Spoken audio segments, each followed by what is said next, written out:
சந்திரதோஷம் உள்ளவர்கள் திங்கட்கிழமை விரதமிருந்து வஜ்ரபுரீஸ்வரரை வழிபடுகிறார்கள். பலர் கூறுவது, நாங்கள் இங்கு வந்த பிறகு வாழ்க்கை மாறியது, மன அழுத்தம் குறைந்தது, குடும்ப அமைதி கிடைத்தது. இது ஒரு சாதாரண ஆலயம் அல்ல, இது உள்ளத்தின் இருளை ஒளியாக்கும் இடம். 3ஆம் நூற்றாண்டு கால கட்டிட அமைப்பு, காலத்தை வென்ற கல் சுவர்கள், மூலவரின் முன் நிற்கும்போது காலம் நின்றபோல உணர்வு.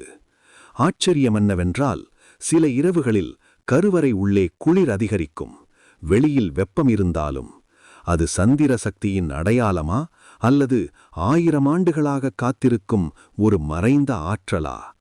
இன்று கூட சந்திரன் தனது ஒளியை நினைவு கூறும் இடம் வஜ்ரபுரீஸ்வரர் கோயில். நீங்கள் ஒரு நாள் அந்த கருவறை முன் நின்றால் ஒரு நிமிடம் கண்களை மூடிப் பாருங்கள். உங்கள் உள்ளத்தில் இருக்கும்